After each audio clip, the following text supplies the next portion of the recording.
저번 주에 이어서 그 아모스 2장 말씀을 함께 보도록 하겠습니다. 잠시만요.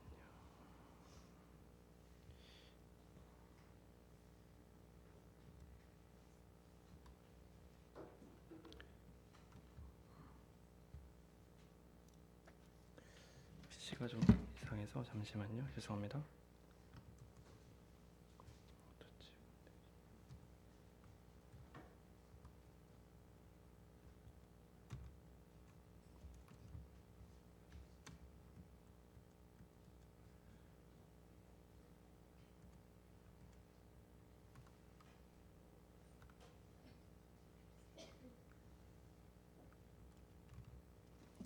네, 저번 주에 그 아모스 1장을 그리고 계회와 함께 살펴봤습니다. 아모스는 예언의 이제 특징을 살펴보면 우시아 시대 그리고 여로보암 2세 시대에 그 아모스 짐을 진자라는 뜻이죠. 아모스 선지자가 이젠 북이스라엘에게 가서 하나님의 그 심판의 메시지, 먼저 이방 나라들에 대해서 이젠 심판의 그 경고들을 전하게 되는데 잠깐만요. 그 지도를 잠깐 이렇게 보면 좋을 것 같은데 지금 혹시 PPT로 잠깐 다시 한번 볼 수 있을까요?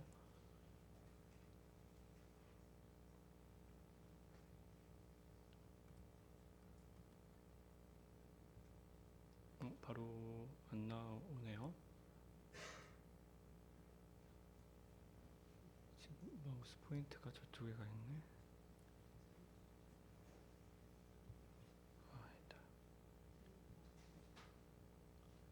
예, 저번 주에 이제 봤듯이 우리가 북이스라엘을 중심으로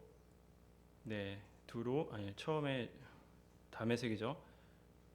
다메섹, 그 다음에 블레셋 가자, 그 다음에 두로, 에돔, 그 다음에 암몬, 모압. 오늘 2장 초반에 나오는 모압까지 해서 저번 주에 함께 살펴봤습니다. 오늘 2장에서는 이제 본격적으로 이제 유다와 이스라엘에 대한 죄에 대한 고발이 심판에 대한 메시지가 나오게 됩니다. 그래서 이 그림만 봐도 하나님께서 본격적으로 무엇을 하려고 하는지에 대한 부분을 우리가 생각을 해볼 수 있죠. 점점점 이제 포위망이 마치 좁혀 오듯이 바로 이스라엘에게 하나님께서 본격적으로 하나님의 심판에 대한 메시지를 전하고자 하는 것들을 살펴볼 수가 있습니다. 네, 그래서 PPT는 꺼주셔도 되고요. 네, 그래서 그 당시의 나라의 이제 특징을 살펴보면 그 북이스라엘과 남유다 간의 그 공조도 굉장히 잘 이루어진 시대였습니다. 그때 말씀드린 대로 가장 경제적으로 부흥했던 시기였고, 그 다음에 북이스라엘에서는 가장 큰 영토를 확장했던 시기이기도 합니다. 반면에 그 우상 숭배가 또 가장 성행했던 시기도 합니다. 돈이 많고 또 그들에게 어떤 도덕적인 그 하나님의 그 도덕적인 것뿐만 아니라 이제 영적으로도 잘못된 우상 숭배에 빠져서 또한 그들이 이제 그것뿐만 아니라 가난한 백성들을 수탈하고 괴롭혔던 어떤 모습들을 우리가 오늘 2장에서도 이제 함께 살펴볼 텐데요.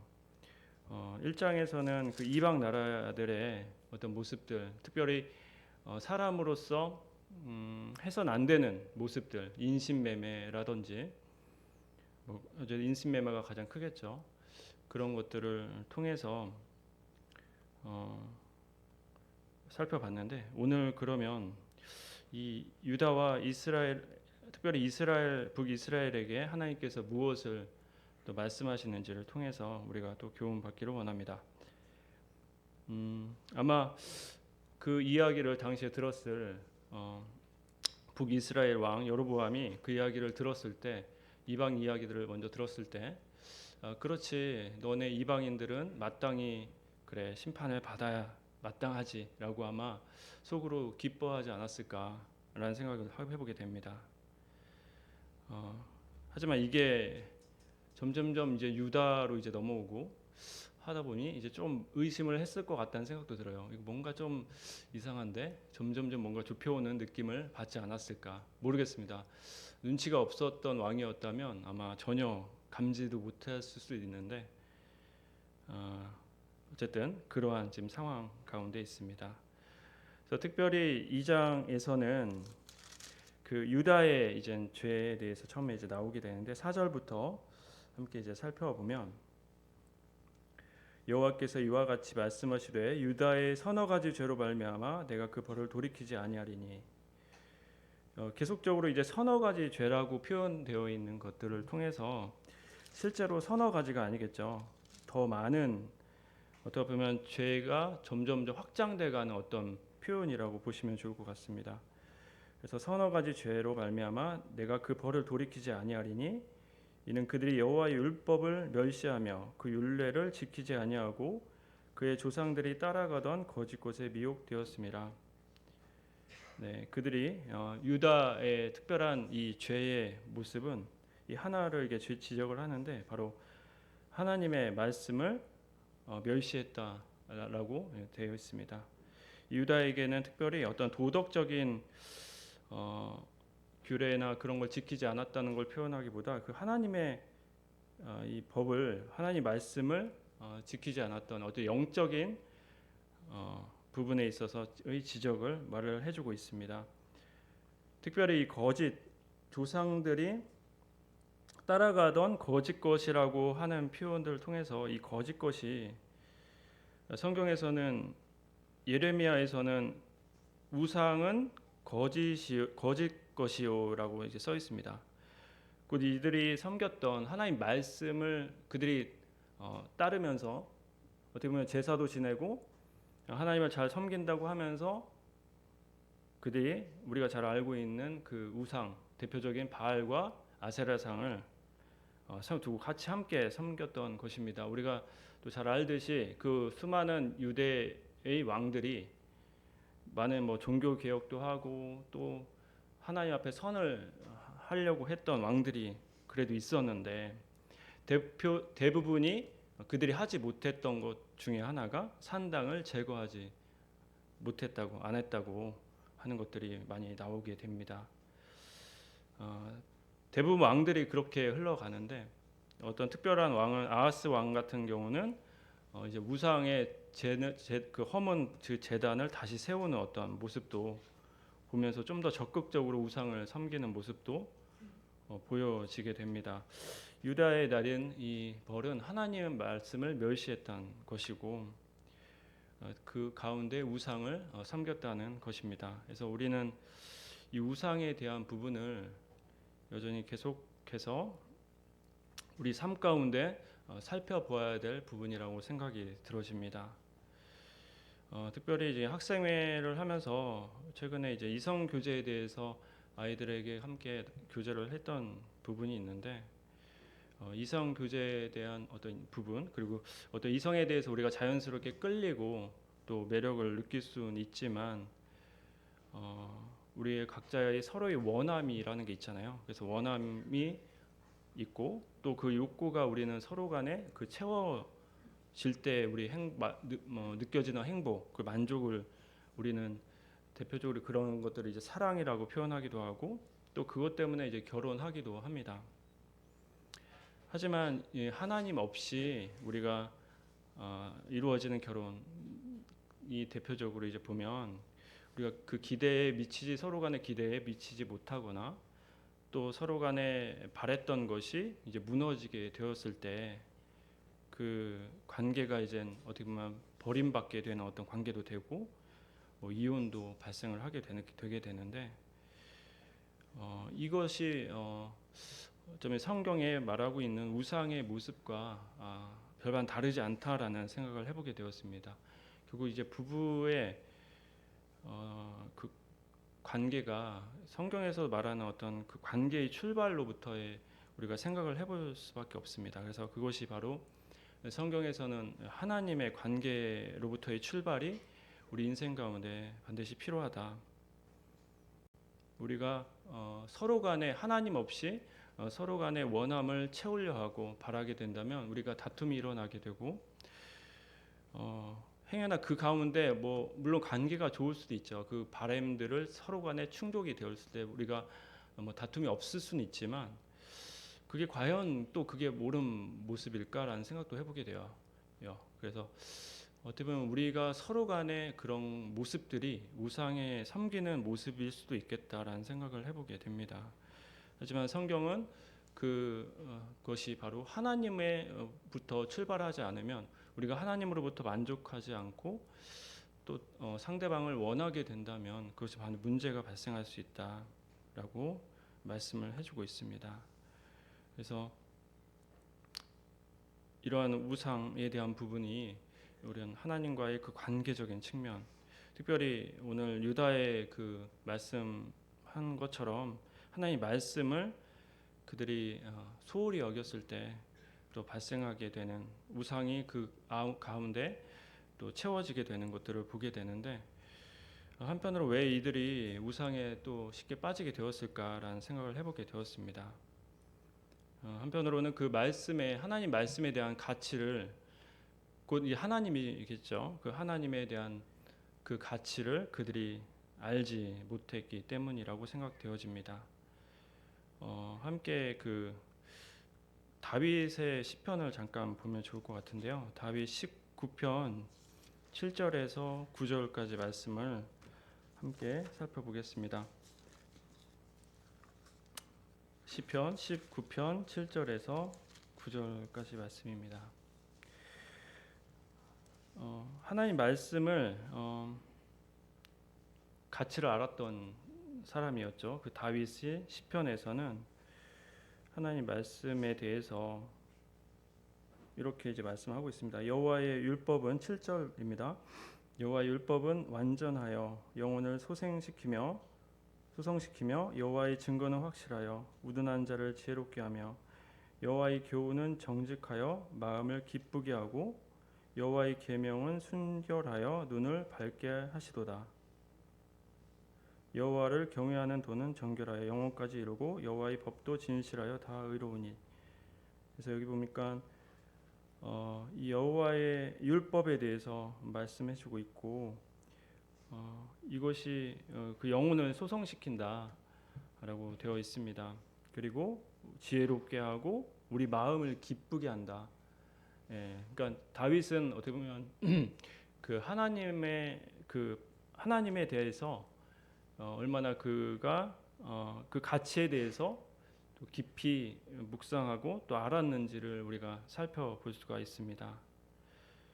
반대로 생각을 해보면 우리가 하나님을 업신여기거나 소홀히 여기거나 우상의 한쪽엔 우상, 한쪽엔 하나님을 만약에 섬긴다고 했을 때 반대로 생각하면 어떨까? 율법이 없는 삶은 여기서 이제 완전하다고 했는데 불완전하고 불안하고 영혼은 점점 죽어간다. 그리고 여호와의 증거가 없는 삶은 불확실하고 여전히 우둔하고 자신의 지혜를 쫓고 여호와의 규례가 없는 삶은 거짓된 삶 가운데 마음이 우울해진다. 여호와의 계명이 없는 삶은 타락하게 되며 눈이 어두워 흐려지게 된다. 반대로 좀 이렇게 생각을 해봤는데 어쩌면 이 불안감, 불확실성 그리고 우리 마음이 나도 모르게 뭔가 어두워져 가고 있거나 우리 우울감을 우리가 종종 찾아오잖아요. 마치 감기와 같다고 우울감이라고 표현을 하는데 그 우울감들이 우리에게 찾아오게 될 때 과연 내가 이 하나님의 말씀을 지금 가까이 하고 있는지 아니면 지금 멀어진 상태가 아닌지에 대한 부분을 우리가 한 번쯤 돌아보면 좋지 않을까.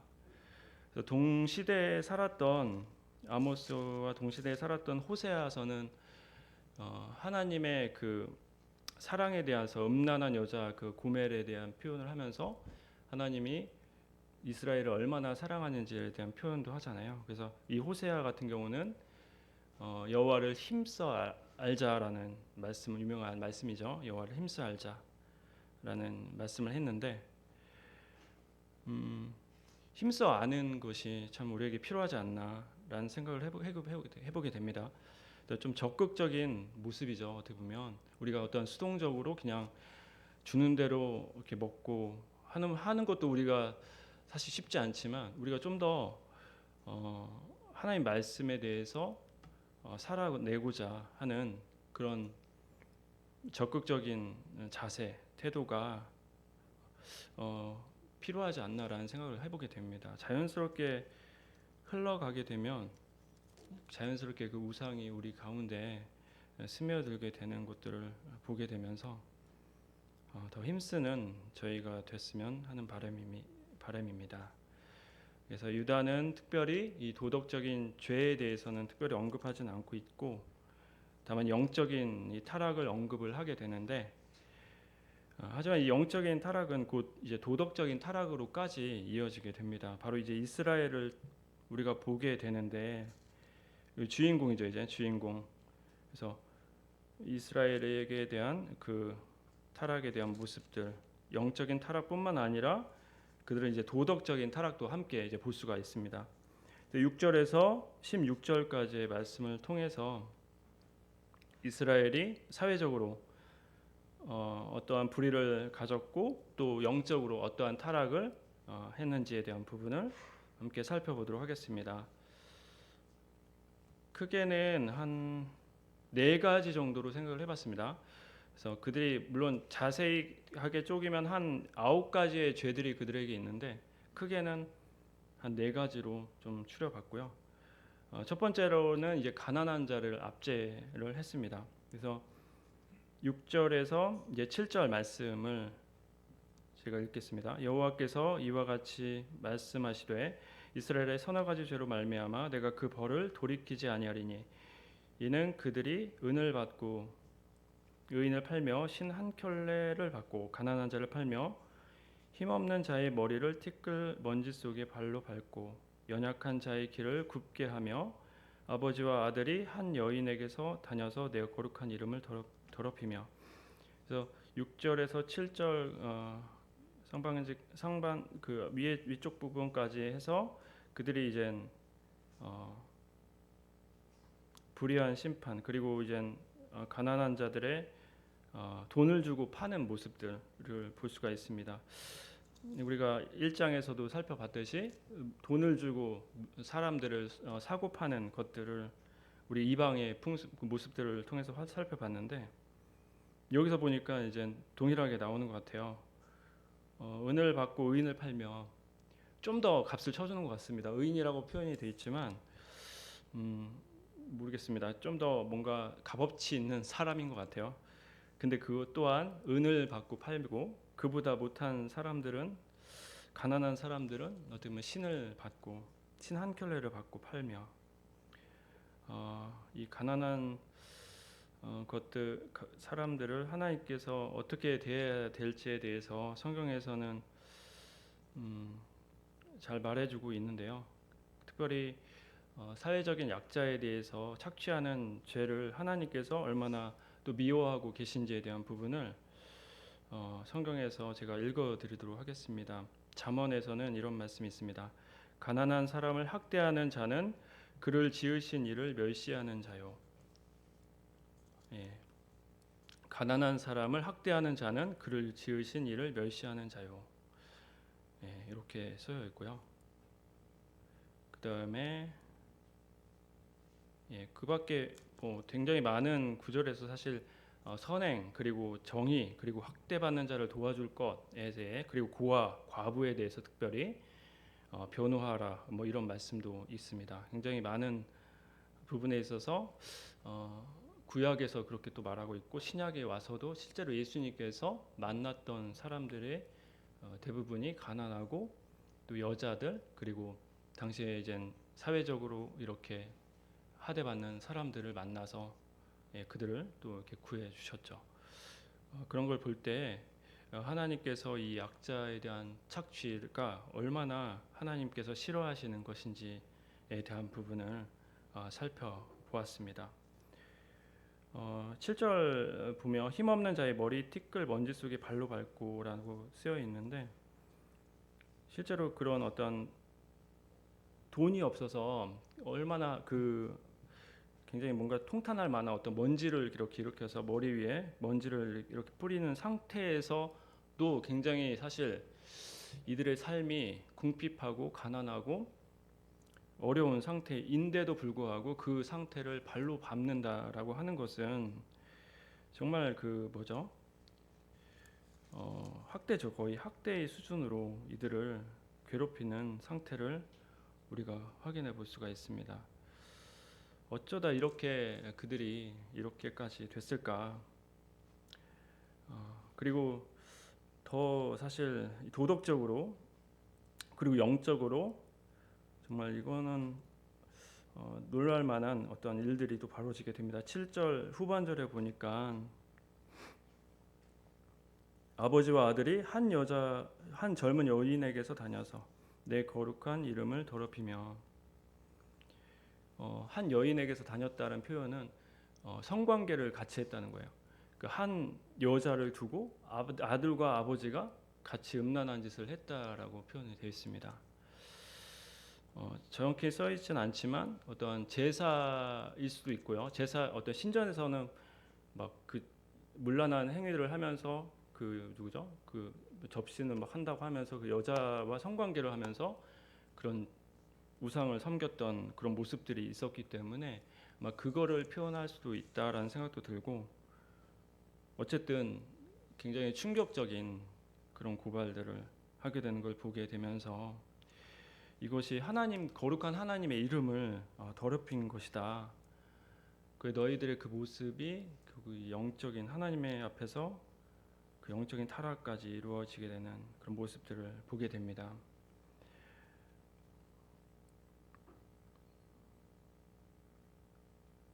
특별히 이제 이 음행에 대해서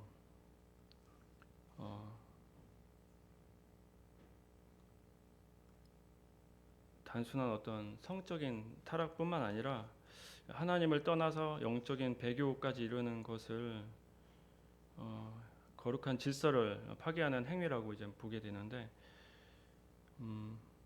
특별히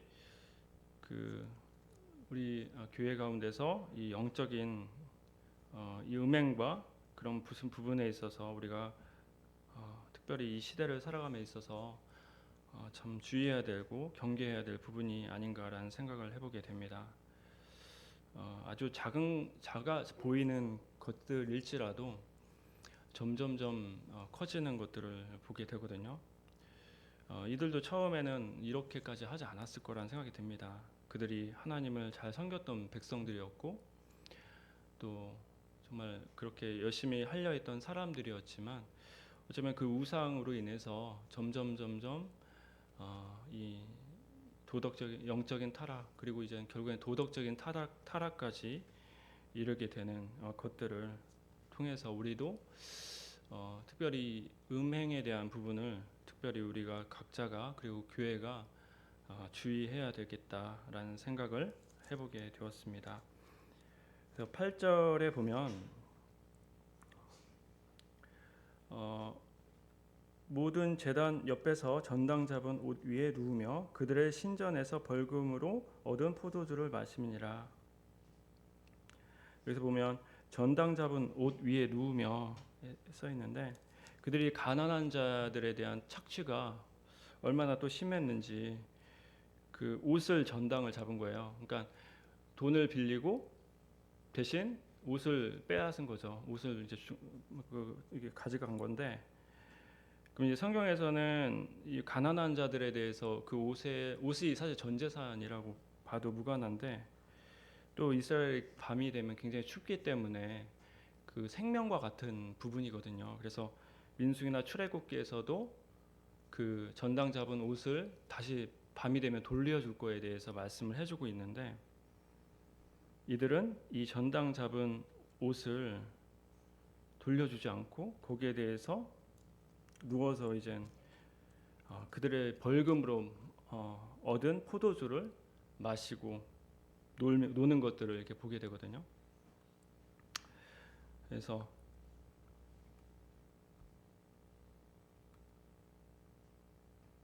사실 하나님께서 그 전당 그렇게 이제 말씀을 돌려주라고 하신 것들은 약자에 대한 보호의 차원의 말씀을 하신 거죠. 그래서 너는 객이나 고아의 송사를 억울하게 하지 말며 과부의 옷을 전당 잡지 말라.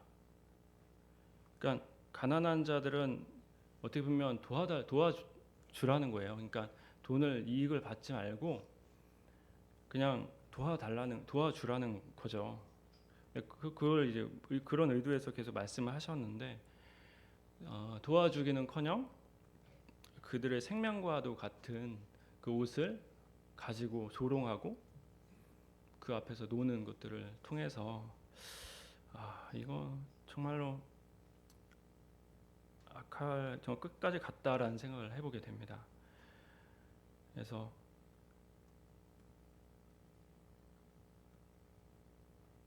실제로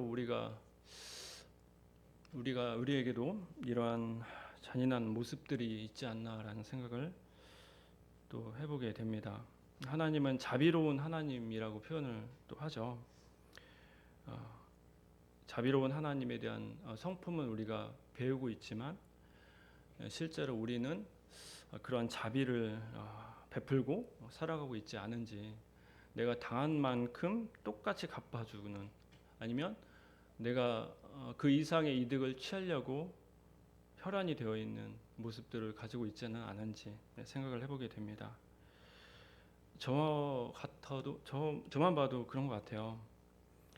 우리가 특별히 지하철 출근할 때 보면 그 앉아가려고 혈안이 돼 있어요. 제가 어떻게든 앉아가려고 그 앞에 잠깐이라도 지체가 있으면요 속이 터지는 거예요. 기다리지 못하고. 내가 서서 가면 누군가는 앉아갈 수 있는 건데 그 조그만 것도 제 마음 가운데 두지 않고 생각하지 않는 것들을 보면서 여전히 참 내 이득을 위주로 생각을 하고 있구나라는 생각을 해보게 됩니다. 우리가 전당이라고 하면 좀 옛날 말이긴 하잖아요. 저도 사실 전당 포 뭐 이런 세대는 아니긴 하거든요. 아시는 분도 계시겠지만 그 전당포라고 있었대요. 우리나라에도 지금도 있대요. 지금도. 전 보진 못했는데 있다고 들었습니다. 그래서 전당포에서 제주도에 있대요. 지금 제주도에 뭐 하나인가 있는 것 같은데 그분이 이제 전당 원래 본업은 있고 본업은 과수원을 하고 그 부업으로 전당포를 하는데 그 물건을 이렇게 빌려준대요. 물건을 받고 그 돈을 빌려주는 거죠. 돈을 빌려주는데 옛날에는 그냥 뭐 금 같은 거 뭐 그런 거 보석으로 받았는데 요즘에는 뭐 IT 기기도 있고 뭐 외제차도 있고 뭐 이렇게 받는다고 하더라고요. 근데 IT 기기 같은 경우는 작물이 되게 많대요. 그래서 그런 건 이제 취급을 안 하고 가급적 이제 뭐 보석 위주로 이제 받긴 하는데 대부분 적자긴 하대요. 그래서 옛날에는 좀 그 차익이 남아서 그걸로 좀 수익을 얻었는데 그분은 제주도에 하시는 그분은 좀 이렇게 손해를 보기도 한대요. 근데 왜 그렇게 하시냐라고 물어보니까 좀 도우고 싶다는 거예요. 가난하고 굉장히 사연 많은 분들이 굉장히 많이 찾아온대요. 그 얘기를 들으면 정말 불쌍하고 또 긍휼한 마음이 생겨서 그렇게 손해를 보더라도 자기가 어차피 부업이긴 하니까 조금 손해를 보더라도 괜찮다고 생각을 하시는 것 같아요. 그래서 그렇게 운영을 하시는 시온 전당포래요. 이름까지 찾아봤는데 시온 전당포인데 그래서 이분이 하나님을 믿는 분이신가라는 생각을 해보게 되는데 참 우리에게 그런 좀 자비가 좀 필요하지 않나. 우리가 참 하나님에 대한 이론적인 어떤 거에 머물러 있지 않고 우리가 때로는 손해를 감수하더라도 우리 자비하시는 하나님을 생각하면서 우리도 또 그렇게 살아야 되지 않나라는 생각을 해보게 됩니다. 9절에서 예, 이제 12절까지의 말씀은 여기 보니까 이제 하나님께서 너희들에게 어떻게 그동안 너희들을 베풀었는지 하나님의 은혜에 대한 부분을 말씀을 해주고 있습니다.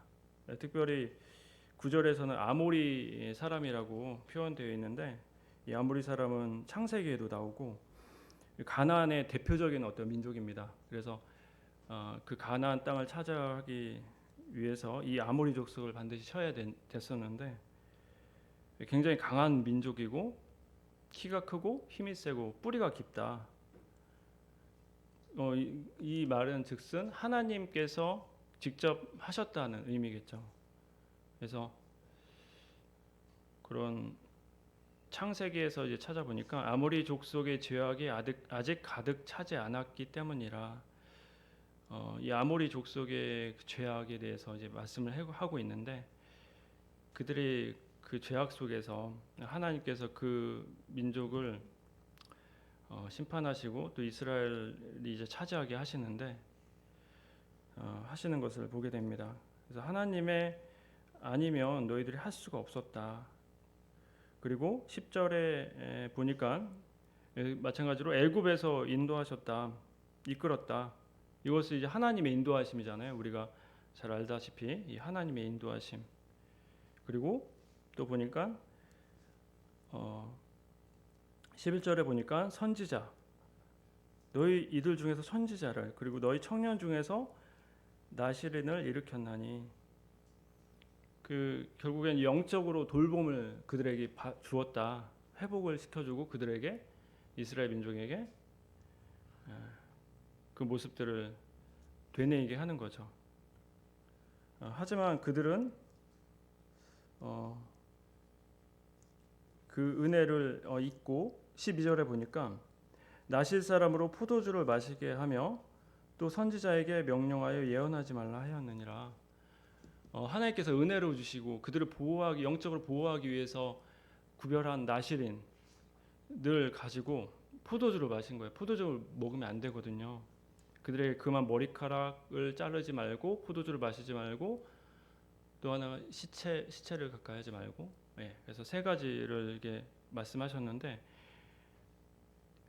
이거 나실인에게 특별히 포도주를 마시게 강요했다는 거죠. 이 모습들, 그리고 선지자에게 예언하지 말라고. 그래서 이 당시에 북이스라엘의 선지자가 나온 게 아니라 바로 이 아모스가 유다에서 넘어왔던 것도 이런 맥락에서 그들이 선지자를 나타나려고 하면 잘라버리고 어떻게 보면 학대를 했겠죠, 아마도.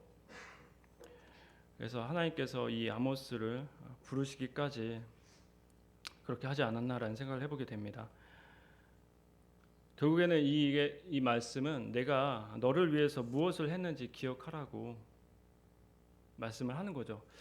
사실 이 말씀은 의도는 어떤 심판의 목적이 아닌 거죠. 그죠? 우리가 심판이 목적이고 그들을 바로 어떻게 보면 그것이 목적이었다면 그냥 이런 말 할 필요가 없는 거죠. 바로 그냥 하나님께서 심판하시면 되는 건데 굳이 이렇게까지 말씀을 하시는 의도가 무엇일까라는 생각을 해보면 여전히 하나님께서 이스라엘에게 그 하나님과의 그 관계를 회복하기 위한 어떻게 보면 대화를 하는 거죠. 굉장히 좋은 말로 타일고 있는 겁니다, 사실. 그래서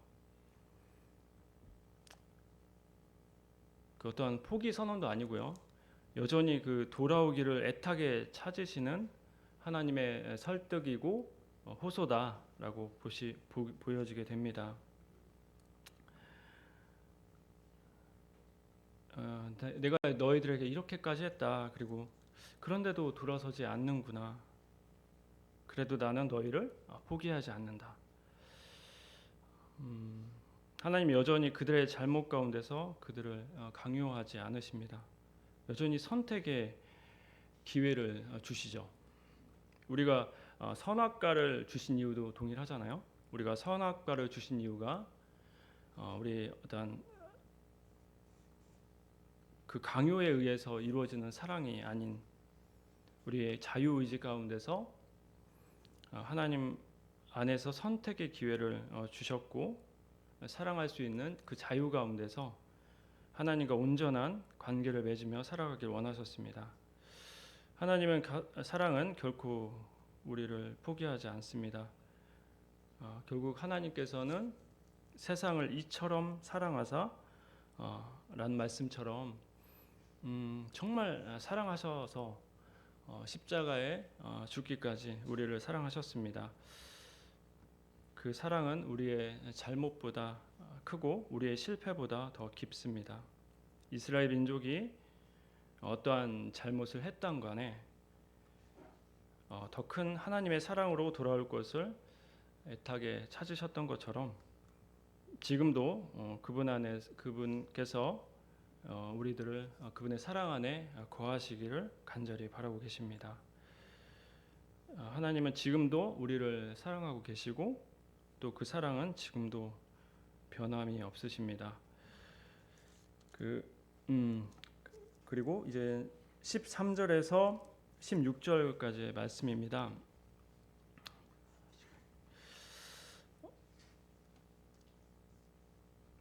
강한 압박이 이제 들어오게 되는데요. 보시면 보라 곡식단을 가득히 실은 수레가 흙을 누름같이 내가 너희를 누르리니 빨리 다름박질하는 자도 도망할 수 없으며 강한 자도 힘을 낼 수 없으며 용사도 자기 목숨을 구할 수 없으며 활을 가진 자도 설 수 없으며 발이 빠른 자도 피할 수 없으며 말 타는 자도 자기 목숨을 구할 수 없고 용사 가운데 그 마음이 굳센 자도 그날에는 벌거벗고 도망하리라. 빠르고 강하고 또 용감한 것, 이것이 바로 세상을 살아가는 원리입니다. 하나님께서 이 세상을 살아가는 원리 위에 계신 분이시죠. 이들이 어떠한 세상의 어떤 것으로 심판을 피하려 해도 하나님 앞에서는 피할 수 없습니다. 한편으로 우리가 이러한 강함, 빠름, 어떤 용감함 이런 걸 가지고 우리 이런 원리대로 우리가 세상을 살아가고 있지는 않은지 우리를 또 되돌아보게 됩니다. 위급한 상황에서 위급한 어떤 굉장히 어려운 상대 싸움을 하게 될 때 중요한 게 뭐죠? 어떤 싸우는 상황에 내가 지금 적이 나타났어요. 근데 내가 상대하기 너무 어려운 적이 나타났을 때 우리에게 필요한 거는 뭐죠? 뭘까요? 용감함? 예. 스피드. 예. 빨리 도망가는 거예요. 빨리 도망가. 근데 진짜 싸움을 잘하는 곳이 뭔지 어떤 사람이 이기는 줄 아세요? 예. 스피드도 중요한데 끈질긴 게 이겨요. 결국에는 끈질긴 거. 예. 끈질긴 게 이기더라고요. 제 초등학교 때 어떤 친구가 모르겠어요. 요즘은 난리 나죠. 요즘에는 뭐 학폭 뭐 그런 거 다 신고 들어가서 난리가 나는데 제 때만 해도 좀 그런 건 없었어요. 그래서 막 친구들끼리 많이 싸우고 했는데 한 친구랑 그 계속 쉬는 시간마다 싸웠어요. 코피가 터지는데도 싸우고 수업 끝나고 또 싸우고 결국에는 끈질기게 붙은 애가 코피가 터지면서도 걔가 이겼어요. 걔가 진짜 끈질기게. 그래서 하나님께서 이거에 대해서 무엇을 말씀하고 있는지 생각을 해보게 되는데 하나님의 사랑이 정말 끈질기다라는 생각을 해보게 됩니다. 결코 포기하지 않으신대요. 하나님께서. 그래서 하나님이 세상을 이처럼 사랑하사라는 의미를 다시 한번 또 이 장면을 통해서 살펴보게 됩니다. 또 한편으로는 이 부분에 대해서 하나님께서 죄에 대한 그 심판에 대한 예외가 없다. 어떤 피할 구석이 없어요. 어떠한 것으로도 피할 수 없는 것들을 또 생각을 해보게 됩니다. 하나님의 공의죠, 공의. 그래서 그 죄에 대한 심판, 성경에서는 이 피할 구석이 없다라고 로마서에서 말씀해주고 있습니다. 의인 없나니 하나도 없다. 죄의 심판은 어떤 그 하나님의 공의의 기준 가운데 있습니다. 우리가 어떤 선함의 기준이 아니라 하나님의 기준에 있습니다. 결국 우리는 그 죄를 이길 수도 없고 또 하나님께서도 그것에 대해서 그냥 넘어갔을 수 없어요. 공의의 하나님이시기 때문에 모든 심판이 사실 저희들에게 임할 수밖에 없었지만 예수 그리스도의 십자가를 통해서 그 모든 인류의 죄를 지불하시게 되었습니다. 그래서 우리 이 공의가 십자가에서 사랑과 공의가 다 이루어지게 되었습니다. 그래서 이 장면을 통해서 우리가 다시 한번 하나님께서 얼마나 우리를 사랑하시고 끈질기게 포기하지 않고 또 사랑하시고 또 이 죄에 대해서는 얼마나 그 완벽하게 공의를 이루시는지에 대해서 또 생각을 해보게 됩니다. 특별히 여러 가지 그 공의의 의미가 있는데 성경에서는 뭐 법적인 용어뿐만 아니라 그 공의 가운데 약자를 보호하고 특별히 정직하고 속이지 않고 악을 미워하고 선을 선택하는 그런 공의적인 측면이 또 많이 있습니다. 그래서 미가서에서 말씀을 제가 읽어드리면 사람아 주께서 선한 것이 무엇임이 네게 보이셨나니 여호와께서 네게 구하는 것은 오직 정의를 행하며 인자를 사랑하며 겸손하게 네 하나님과 함께 행하는 것이 아니냐. 그래서 오직 정의를 행하며 공의를 행하며 그래서 우리에게 하나님께서 우리에게도 요구하시는 부분이 이 정의, 공의입니다. 그래서 그런 부분에 있어서 우리가 이 이스라엘 민족을 통해서 하나님을 사랑과 공의를 함께 이 시간 살펴보았습니다. 몇 가지 적용점에 대해서 좀 생각을 해봤는데 특별히 약자에 대해서 우리가 어떻게 관심과 그런 것들을 해야 되는지에 대한 부분을 생각을 해보게 되었습니다. 특별히 직장에서 지금 저희 이제 뭐 연말이다 보니까 다 평가의 이제 시즌이거든요. 어떻게 얼마큼 했고 또 얼마큼 잘했는지에 대한 공정성이 굉장히 주목이 되는 시기인데 굉장히 민감한 시기입니다. 그래서 평가하시는 분들이 굉장히 스트레스를 많이 받아야 하는 시기이기도 합니다.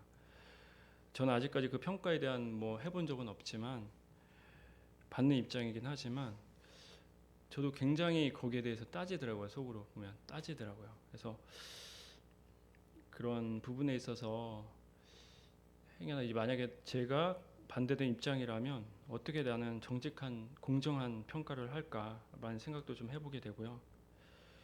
그리고 우리 주변에서 또 어려운 분들이 있는지에 대해서 또 그런 분들이 있다면 좀 지속적인 도움을 실천할 수 있는 부분이 있었으면 좋겠다라는 좀 생각이 들었고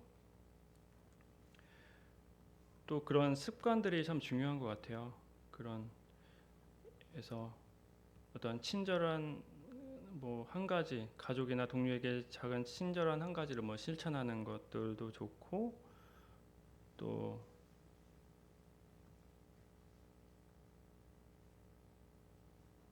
긍휼을 베푸는 부분에 있어서 나에게 상처를 준 사람이 있다면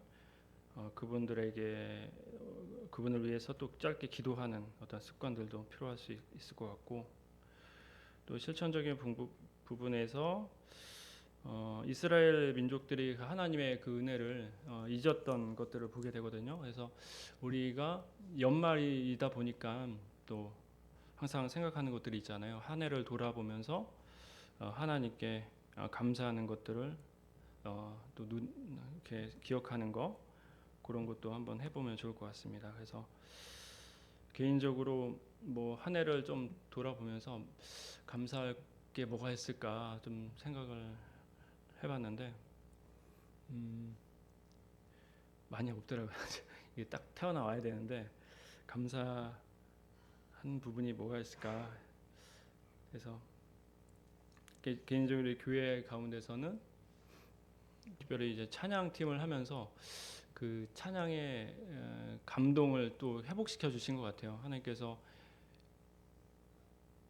그 곡을 연습을 하면서 계속 그 읊잖아요. 그 읊으면서 기억을 하게 되고, 이 찬양의 유익이 참 좋구나, 감사가 되는구나라는 생각을 해봤고, 또 건강도 좀 돌아봤던 한 해였던 것 같습니다. 그래서 하나님께서 또 운동도 한 몇 년 동안 운동을 하지 않았거든요. 그러다 보니까 몸이 많이 좀 어렵고 했는데 다시 올해는 운동을 시작하면서 또 육신적으로 좀 건강을 좀 회복할 수 있었던 시기였던 것 같습니다.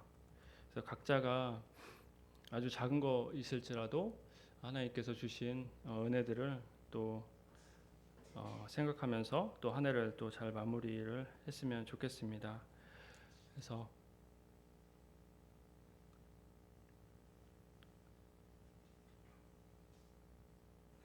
마무리를 하겠습니다. 그래서 오늘 1장과 2장을 통해서 이제는 하나님께서 그 이스라엘 민족에게 이제 하시려고 하는 본격적인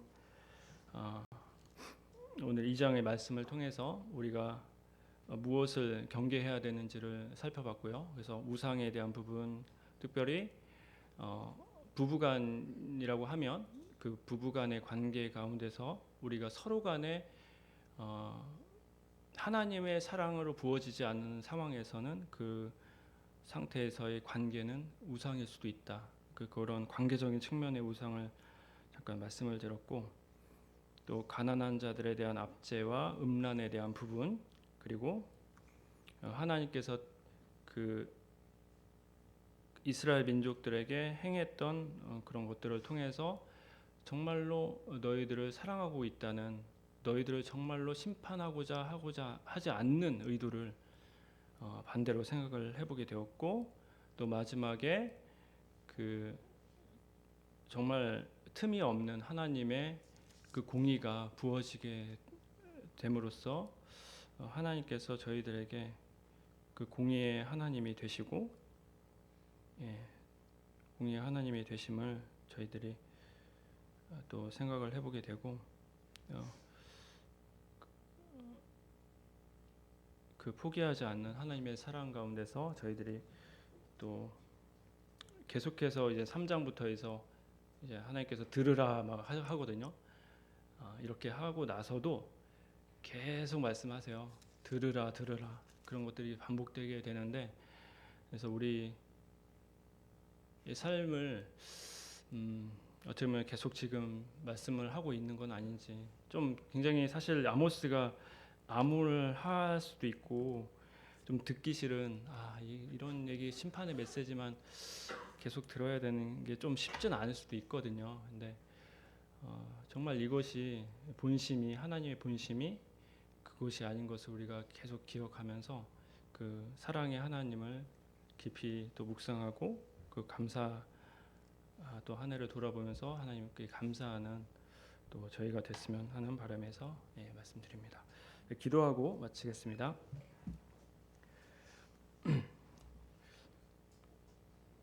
하나님 감사합니다.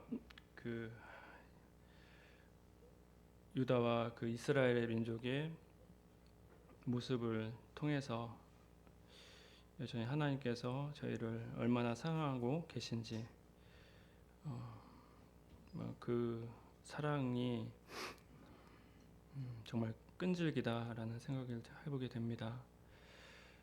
저희가 그 사랑에 참 사로잡혀 정말 얼마나 가치 있고 또 귀한 삶을 살아가는지 저희들이 잊고 지낼 때가 많이 있는데, 주님 다시금 하나님 말씀과 그 말씀 가운데 하나님의 자비와 긍휼 가운데 베푸시는 은혜를 저희들 힘입어 날마다의 삶을 살아내게 하시고, 또 저희들의 더 나아가서 저희들에게 관계하고 있는 많은 사람들, 특별히 어려운 가운데 있는 누군가가 있다면 좀 저희들에게 그 가운데 그들을 위해 기도하고 또 도울 수 있는 실천적인 부분이 무엇인지 저희들에게 또 알려주시길 기도를 드립니다. 아모스를 통해서 계속해서 저희들에게 교훈하시고 또 사랑을 저희들이 배우기를 원합니다. 저희들에게 말씀해 주시길 기도를 드리며 이 모든 기도 예수님의 이름으로 기도했습니다.